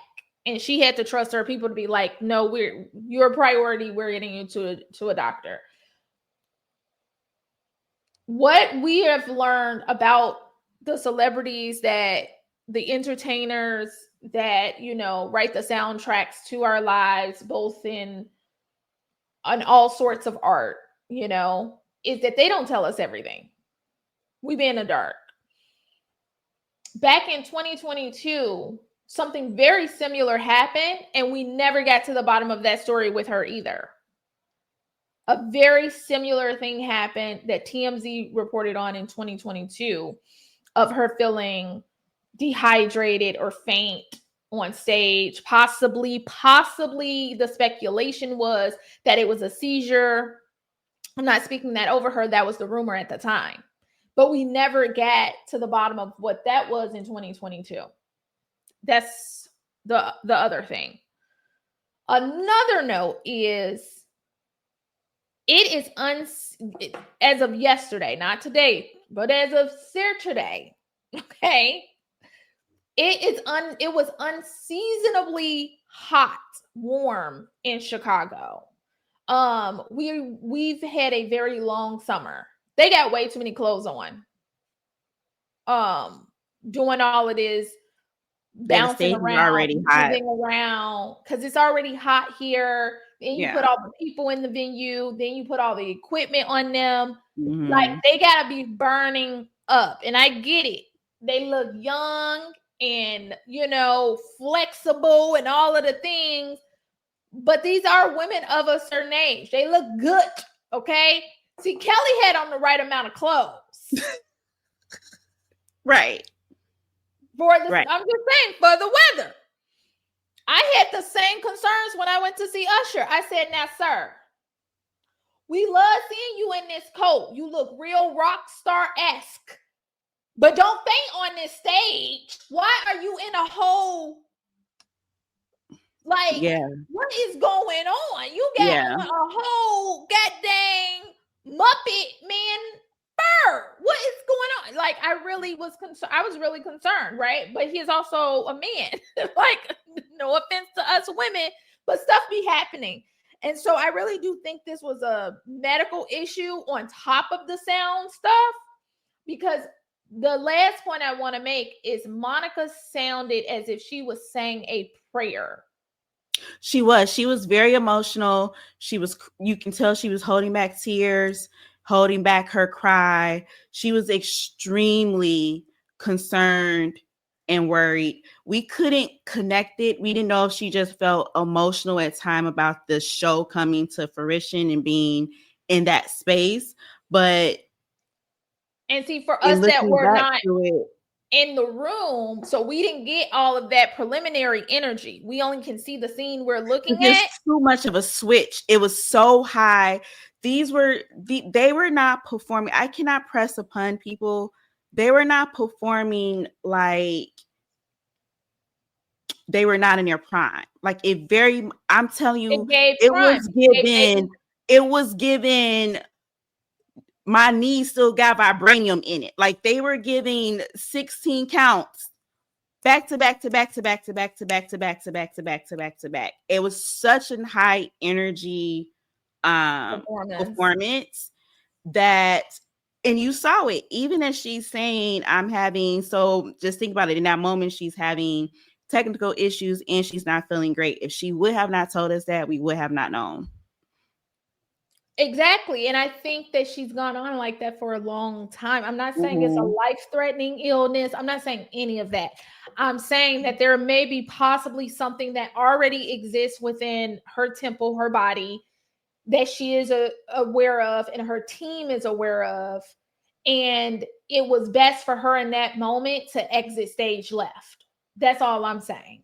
That's what it feels like. And it feels to me, I wasn't there to witness all of the greatness before. I just see Monica. Monica looked like she was praying when she was giving that to Brandy. Like, make some noise for Brandy. I mean, put Brandy in your good thoughts. You know, to that point, then do they need to be performing tonight? They probably should not be performing tonight, but I could see how I went and got checked out by a doctor. They may cut the set. We'll see how tonight's performance goes. And that whole starting later thing, if they had that much technical issue, they probably didn't have a choice in the matter of starting later. But that was always there. That's how the flow has always been for the other shows as well. Starting at 10 o'clock? Mm-hmm. Oh, that's bizarre. That's just not smart. Yeah. That's just not smart in general, because it's like the circadian rhythm is gonna shut down regardless. That's all I'm saying. Start that shit a little bit earlier. If they do have a problem with venues and issues and sound and crew, because what I notice is the show that's coming back here. So they're gonna go to Indiana, then I think they go to Nashville, and then they're coming back to Chicago. Mm-hmm. What I noticed about the next Chicago show, they're in a totally different venue. They're at Wintrust. Oh, I didn't realize they weren't going back to the same venue. They're not going back. Yeah, that's what I'm saying. It's such a wide window. Always with these shows, every artist that does these type of shows, there's always such an opportunity for you to have tech issues. So I'm just like, give yourself padding to be able to reboot. Because I like when we saw what was it, the Renaissance movie, like we didn't see that wasn't what happened with our performance, but Beyonce said that she told them it was going to take like 10 minutes, 15 minutes. She had time to go change and come back and redo all of it. But if she would have been running over on time, they would have been cutting that set list. They probably still cut that set list towards the back end. So if you just go up earlier, you have time to reboot. If you don't go up early enough, you're going to have to leave.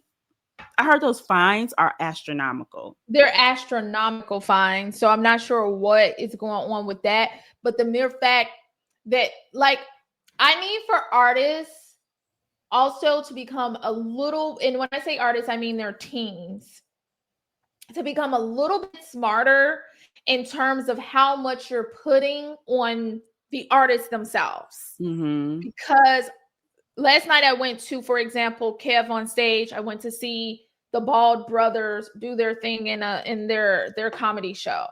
The couple we were sitting next to drove from Milwaukee to Chicago. So certain shows where you can kind of consolidate, the people are going to come. When we went to the Beyonce concert, I ain't meet too many Chicago. I said, now you the reason why my ticket, you know what I mean? But they will come, especially for a tour like this. It's a once in a lifetime sort of tour. So if you're in Chicago, I personally don't know why you're also then in Indiana. That's too close. You get what I mean? You need to. They were adding shows because they were selling out. But do 3 nights in one city where people from these neighboring states, where it's maybe a 2 or 3 hour drive for them, can come on a different night versus now y'all got to go set up at all these different venues. Do you see what I'm saying? All I know is somebody owe me 30 minutes. I don't know who's gonna give me the 30 minutes, but I need I'm to gonna try to go see. next week. I need the end of the show. I I'm need the really end of the gonna. show. I'm I'm really gonna try to go happy next week. that Brandy is okay. Everybody knows I got my Brandy tea. I love Brandy down. I love Brandy down. I love them both. I'm gonna try to go next I week. love them both, but I love Brandy down. So for her to not come back out when I was like, devastating, girl. devastating. And it's my first time seeing her in concert. It's my first time seeing her in concert. Wow, you had to be so upset. Yeah, my plan is to. I realize I don't even like floor seats. They're not for me. Okay. I had the perfect seat. It was a 100 level seat. I had the perfect view of the entire stage. This is Wintrust Arena, so I'm probably gonna be in 101 or 103. I realize I'm not tall enough for the floor. I'm not tall enough for the floor. I'm going on up there. It was the with perfect the shorties. seat. I already got my outfit picked out. Oh, okay. It was a good time. It was a time to be had. A time to be had. I'm sorry, friend. That sucks. Well, let's see what we have time for, because I don't think we have time for a lot more. I wanted to get into these protests that happened over the weekend. Let's see. Go for it. See if the screen allows me to pull it up.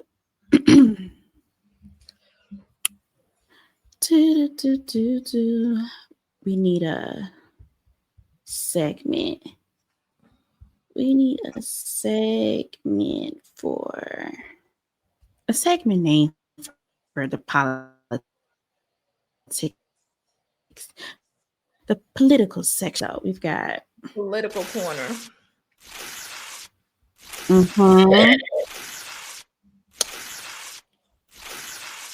Get over here. That's all I know. All right. So this weekend, all across the nation, but I'll start locally.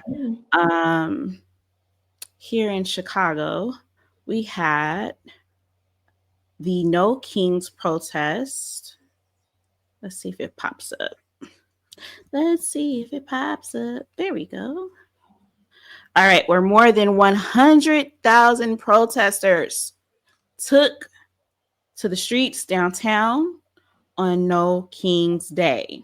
Okay, thousands of demonstrators across the country took to the streets Saturday for No King's Day, which is a nationwide series of protests against the Trump administration.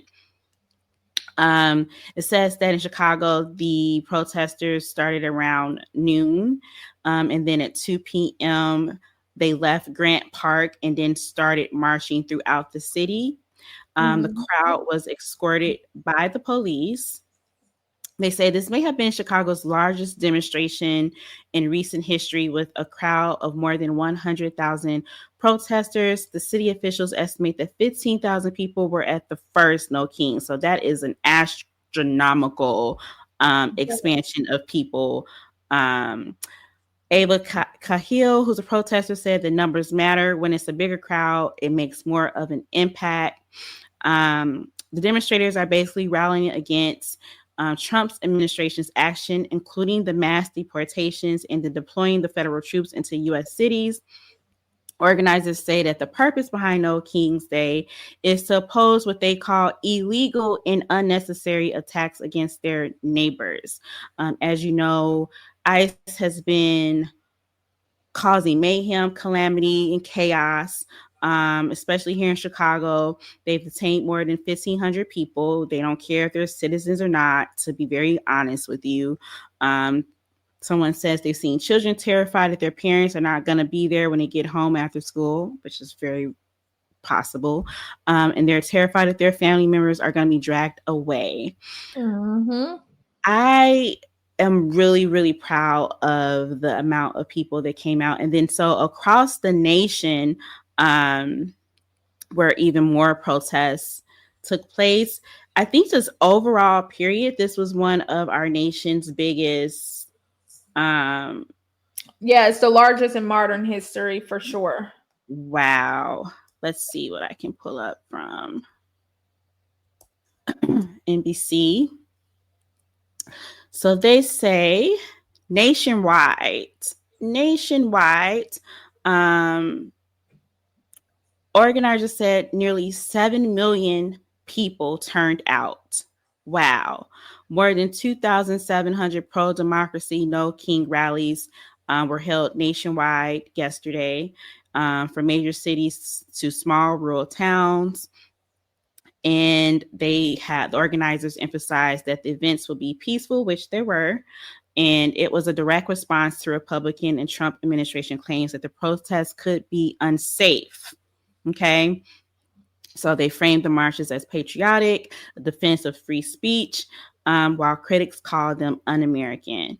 I will point out that I've seen some conversation online of people saying like these are just like ineffective, facade, controlled, organized protests. And I have to disagree. I think that optics are extremely important when we are talking about, first of all, this president. Like, he loves to be glorified and he loves to be praised. He does not like all of the nation gathering against him in opposition of him in any way. So if no other reason other than to hurt his little fifis, it's been effective. But the optics of having so many people come out is like step one of saying, hey, we do not agree with your policies. We do not agree with what you are putting out in this administration. And then the messaging and the call to actions will come and follow afterward. But it's important to show just how many people are in support of being in opposition to his regime. And so I think we got to get out of this nitpicking every little movement and every little thing and just, causing all these inside conflicts and just stay focused. And so, yes, I think this was effective. It also was a great way to show the world optically that no matter what you may hear this president say, these are not unhinged protesters taking the streets, burning the streets down, being violent. And so that when he tries to, enact martial law or anything else, it's justified. Like, this was perfectly set up to show that this is the exact opposite and that this is an attack on our right to assemble and our free speech. And so I think this is a great first step of kind of like putting the power back to the people. What are your thoughts on the No King's Day, the protest, what you've seen, what you've heard? What's that look about? My thought process is a bit duplicitous. Okay. On one hand, I totally agree with everything you've just put forth in terms of, people got out there is opposite of everything that this administration is saying. And the mere fact that this happened nationwide and each city had like its largest numbers of turnout. Yeah. Great. Awesome. Amazing.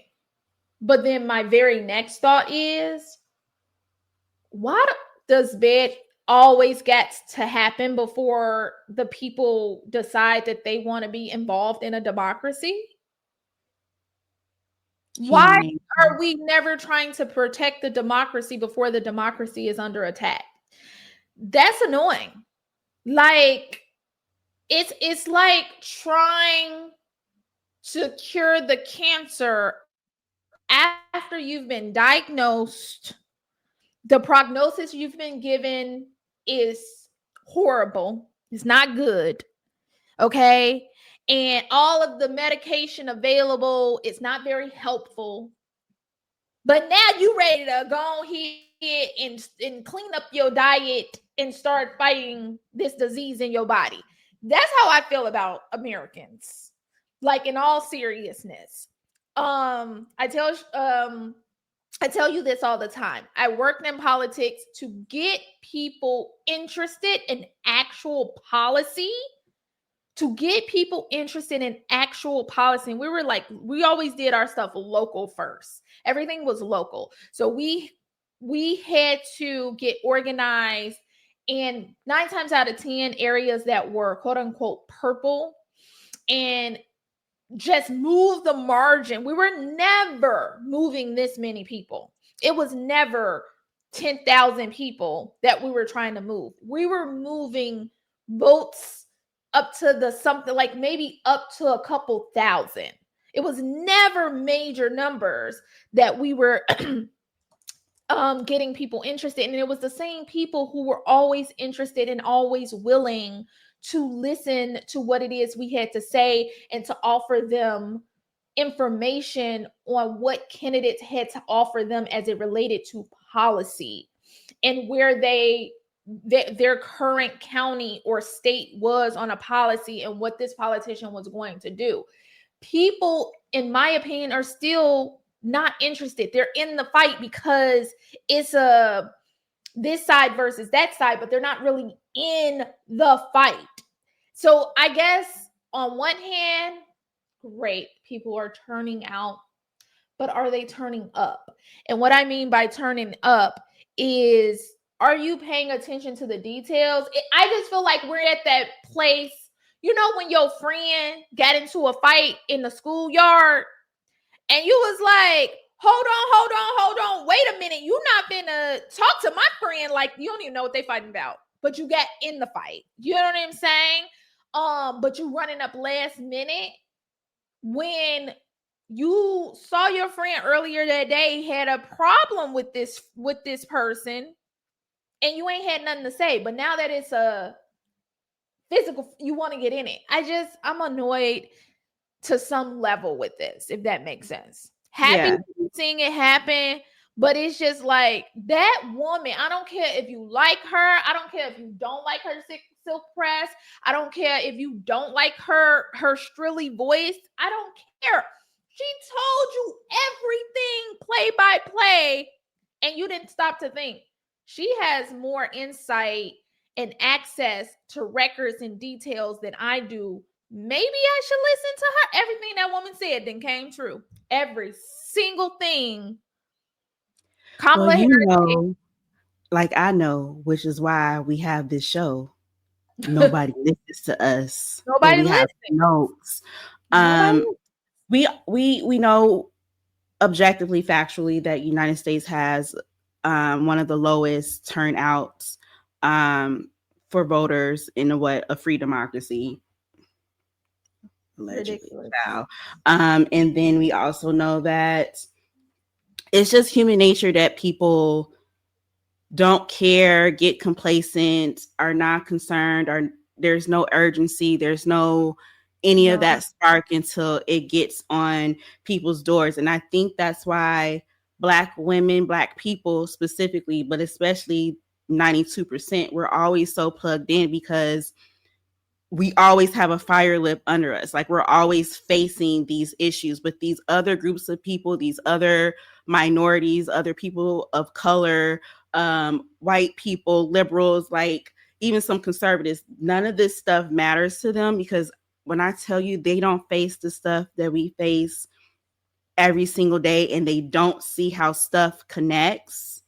And I think now is not the time, but there does need to be a time, and there needs to be a space of reflection of how do we get here?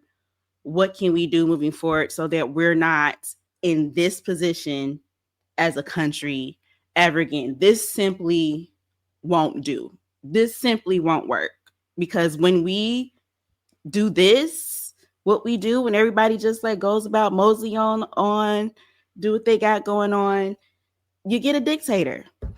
You get a cult leader. You get a cult leader. We gonna pull ourselves out of this in the next 2 to 4 years, and we gonna be right back here in 12. We gonna be right back here in 12 years. And I don't mean to sound pessimistic. We're still not getting to the real issues. We're not getting to those. There are still too many uneducated, undereducated, misinformed, uninformed people that just don't want. They're not interested. The interest, but that's also by design. It is also by design. That's also by design. So it's just until we get touch and agree that we cannot have uneducated voters that are not informed about the process and how it impacts them. Like, I don't know. I don't know how to fix it because it is really, really fucked up. It's education. That's what it really is. is fucked up. But there's we're some of these red states are number 49, number 50, number 48, number 47 in education. Like, all of that is by design. That's why they have that cult leader who's a community college dropout. Like, that's what they want. That's what they want. Need for leaders that we lean into to start saying that loud I need them to say that over and over again about these red states being so low in education. And we pay all this money. The blue states are paying all their money into the red states. It's a level of insanity that is just, it's like we're experiencing collective narcissism, from this administration. Just, I think what's happening is not happening. To your very valid point, and how we probably got into a lot of this mess outside of racism. It's the lack of clear, concise, targeted, strong messaging. Stop trying to be holding yourself on this pedestal and be the party of decorum. Decorum gone. Decorum is gone. Okay? Just give it to the people straight, no chaser. All right. Where are we? What is the state of things? What needs to be done? What's under attack? What will you lose if you don't act this way? And it's gonna register with more people than you trying to talk in pretty words or trying to take the high road or trying to say, oh, well, that other side is this, that, and that. No. You tried it. It didn't work. Please, somebody get with the messaging. That's the next call to action. Before you can do a call to action, we need to be one band, one sound on what the messaging is. And that's the other thing too, really quickly. What were the demands? There can't be, this wasn't about demands. This was about optics to me. To me, this was a step one. This was a step one of how to show force. Next step will be, with a refined message, go out there with your demands. But you cannot, I think this was just like a really like, let's just show that we are not in agreement with his policies. Let's just show them. Let's just show the world. This was not, and I don't think it needed to be. I think it did what it needed to do. But moving forward, after this, there needs to be call to action. But how can you have a call to action if there are no clear messaging? You can't, the marketing of it all, you can't. You have to have your message. You have to have your messaging. You have to have your messaging. I think they're just pretty much trying to say we're not okay with the troops. We're not in support of the troops. We're not in support of ICE. But there needs to be demands. And you know what he did immediately after? Do you know what that man did immediately after? He made an AI video. Of him shitting on the people. Shitting on the protests. Shitting on American citizens from a plane. That is in itself a win. Because you were bothered. Your little fifis were hurt, weren't they? His little fifis were hurt. When you're dealing with a malignant narcissist. Hey, a win is a win. A win is a win. Okay. Let's go into our closing. Well, do we have time for quick notes? Let's see, a few quick notes. We're gonna make these as quick as possible. All right. So, quick notes. Child.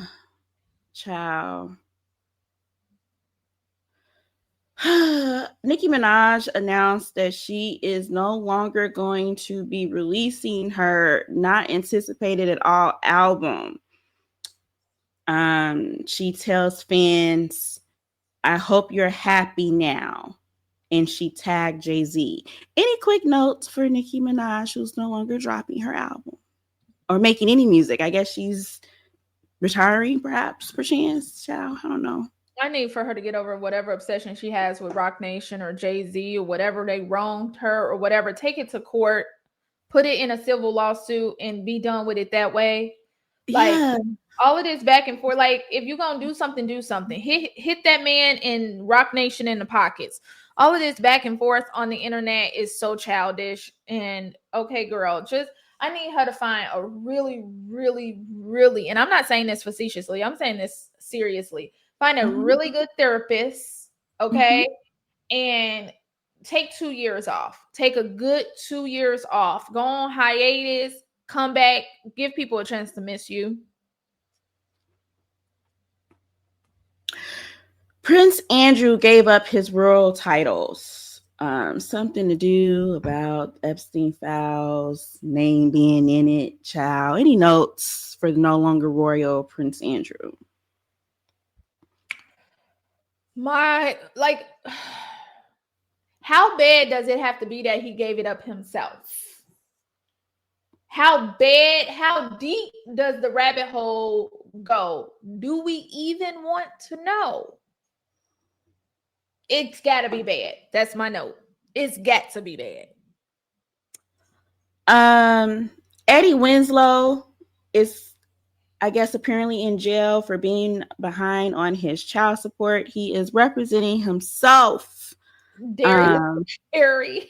Yeah, Eddie Winslow. So, do you have any notes for Eddie Winslow as he takes on this initiative as his own self-appointed representation in court against his delayed child support payments? That man also needs a really great therapist. He's been dealing with a lot of demons. I need him to go and deal with it, face himself, because he's really running. He can have too many problems. He's running from himself. He stays in the news too much for a man that we ain't seen on TV in years.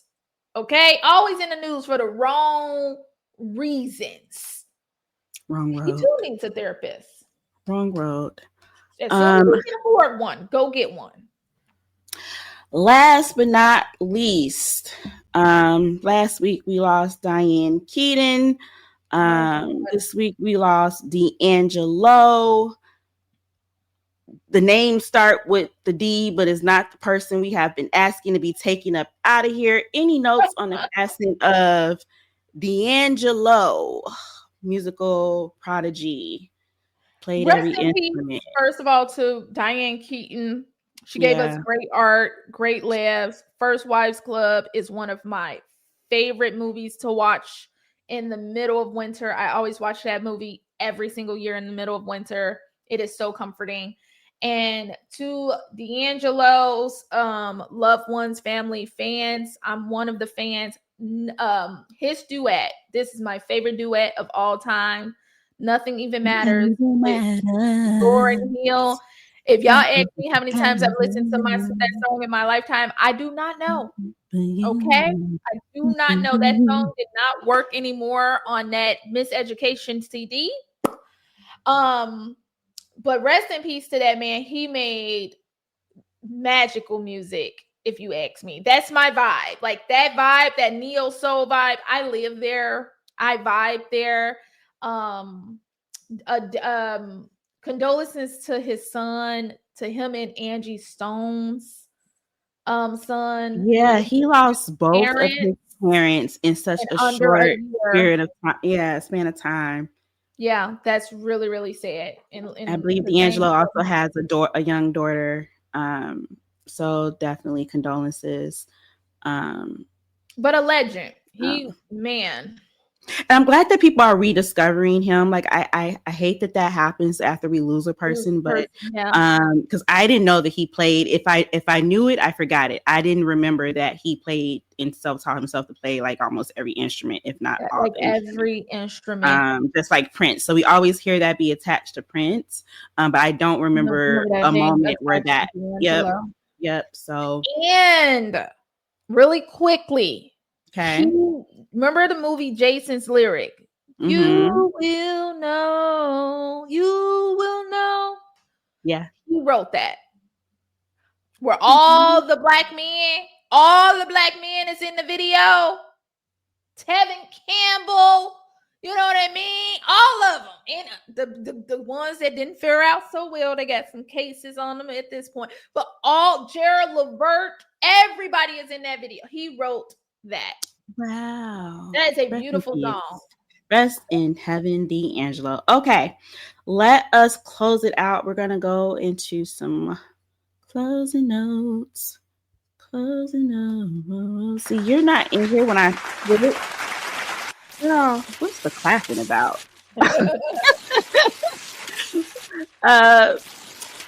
You're not in here because I was over here by myself, struggling to do this without you last week. Okay.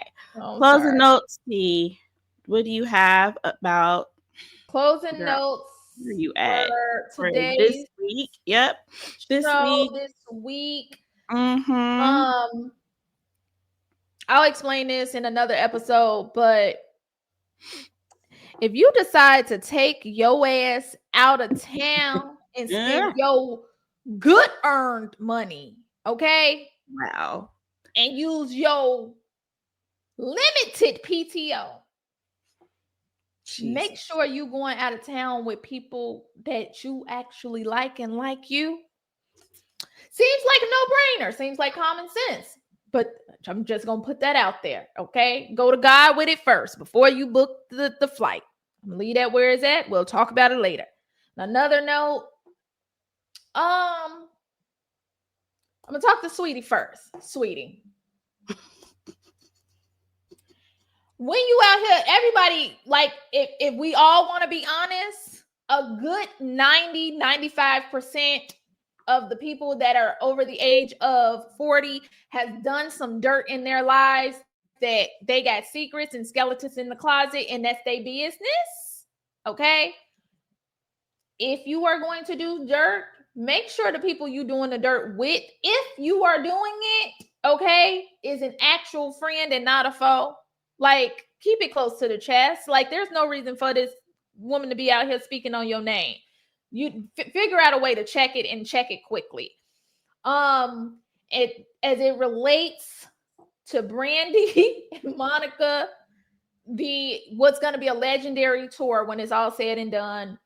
No one will be talking about Brandy running off stage. I'm gonna be talking about it. Because you, aside from Tail, take off all them layers of clothes. That's all I'm going to tell you. Now is not the time. You are not at the right age to be in the many layers. Take them clothes off, okay? And if y'all need to sit down at the beginning of the show, I haven't seen the show yet. If you need to sit down at the beginning of the show and sing a couple ballads and bob and weave your way in, if you can't be up there jumping around all day. That's okay. We not mad. We just happy y'all together because y'all didn't listen to us for 27 years. So we just happy y'all together. Just bob and weave, take some layers off and sing a little ballad on a little seat, okay? We still go see Mariah. Mariah ain't gave us a 1-2 step in like forever. But everybody's going to her Christmas show. So just take it easy, okay? As it relates to my fellow Americans that was in the streets, I missed my dinner reservation on Saturday. I don't mean no harm. And I don't feel bad about not being there because I put in 4 years of my life trying to help save this country. Real work, crying in front of a computer, trying to save y'all from yourselves. So I'm feeling no ways tired about not being out there. But I'm going to need for my fellow Americans to tap in for real and not just tap in the blue and red fight. Tap into policy and what that means for your county, your state, your city, your little your aldermen. What does that mean at every level? Not this superficial, I'm just on social media, I'm just taking pics at the protest sort of deal. I really want there to be real tap into this and not this I'm outraged because somebody said something sort of deal. Because this is why we are where we are, because it goes so much deeper than that. So I think those are my closing notes. I ain't got too many today because it's been a week and I need a nap.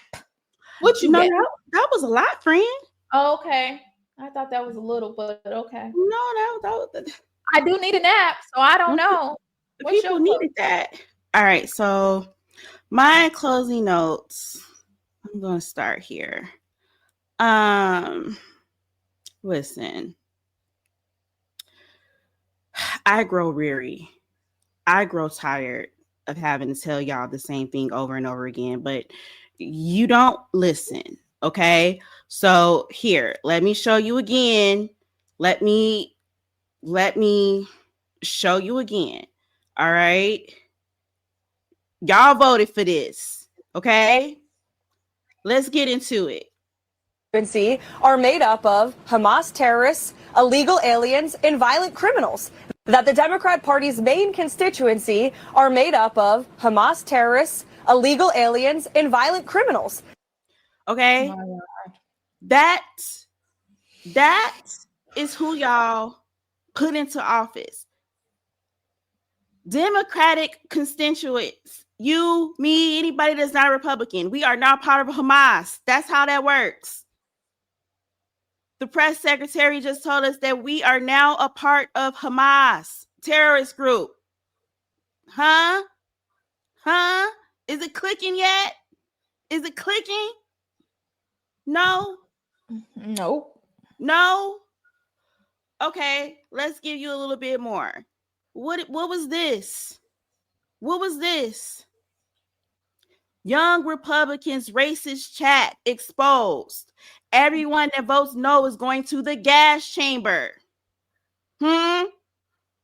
Great. I love Hitler. I'm ready to watch people burn now. I go to the zoo if I wanted to watch monkey play ball.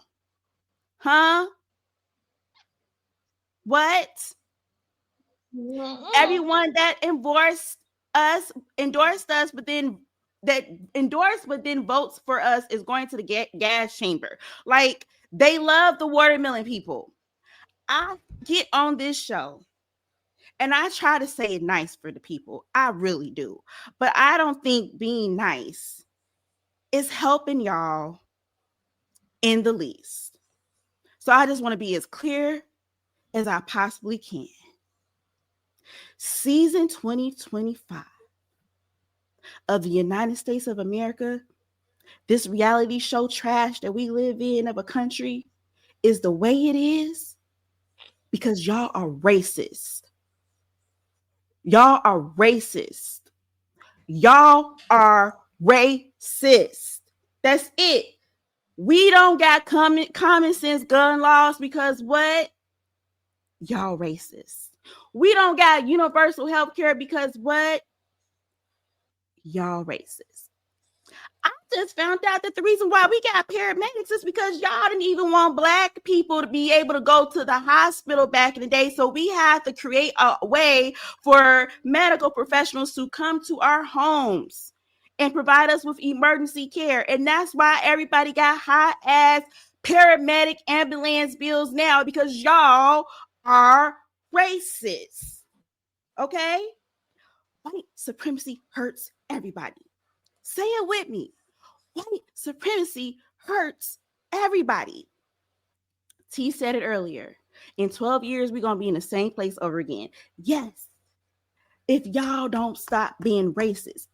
Y'all are so willing to bite off your nose to spite your face and make sure that we don't have whatever you think we got, that you stop yourself in the progress of this country so that y'all can stay fucking racist. Are you not tired yet? Huh? They are cutting off welfare next month. They are cutting off the food stamps. Who's the biggest recipient of the food stamps, people? If you think that my Black family not gonna have the macaroni and cheese and the greens and the candy yams and the turkey when we are, wake it up. Stop being racist. Do y'all not watch Star Wars? I heard y'all watch Star Wars. Okay? Y'all are the Darth Siths of the story. I don't know what you all are, the White Walkers. You got the White King in the Night King in the highest office of the fucking presidency in the land. Huh?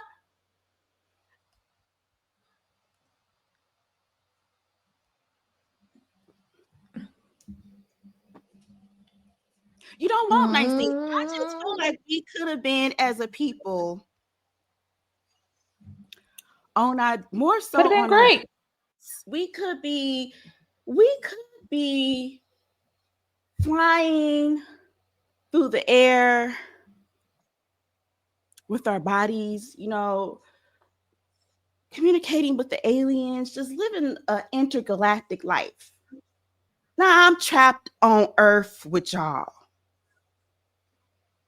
trying to learn the same lessons that they was trying to teach y'all in this Bible 2,000 years ago. Just the same tired storyline. Are we not tired? Are your feet not weary?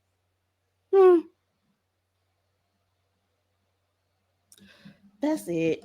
T, where can they find you? You can find me at T_Shantae. Pretty much on all platforms. I might be there right now. Where can they find you, Tail? Why don't you know? Everybody can find me at Chantel Shaman. All right. Thank y'all for listening. Thank you for watching. Brandy, Monica, please invite me to another show. I need the last 30 minutes, and I ain't got it. I gave all I could give for that show. So we look forward to seeing y'all next week.